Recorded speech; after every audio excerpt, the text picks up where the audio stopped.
ইসলামী ছাত্র শিবিরের কি টাকার অভাব হয়েছে যে ক্যান্টিন থেকে টাকা নিয়ে তাদেরকে দিতে হবে?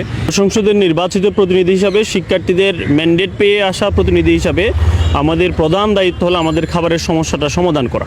তারই লক্ষ্যে আমরা আমাদের হলের 8 নম্বর দোকানে আমরা অভিযান চালাই। সেখানে আমরা 1 কেজি সমপরিমাণ টেস্টিং সল্ট পাই এবং আপনারা জানেন ঢাকা বিশ্ববিদ্যালয় ক্যান্টিন মালিকদের সাথে যে চুক্তি হয় সেই চুক্তিতে টেস্টিং সল্ট সম্পূর্ণরূপে নিষিদ্ধ ব্যবহার করা।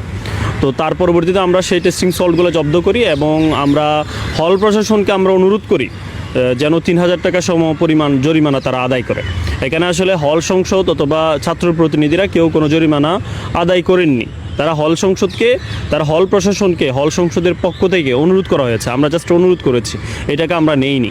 তারপরও আজকে আমরা দেখলাম বিএনপির একজন সিনিয়র নেতা রুহুল কবির রিজভী, উনি একজন ত্যাগী নেতা হিসেবে আমরা ওনাকে চিনি, কিন্তু উনি আজকে ঢাকা বিশ্ববিদ্যালয় সম্পর্কে না জেনে, পুরো ঘটনা না জেনে তিনি খুবই অভ্যন্তর এবং অপ্রাসঙ্গিক একটি মন্তব্য তিনি করেছেন এবং তিনি বলেছেন এটি শিবিরের বাইতুল মালে যাচ্ছে।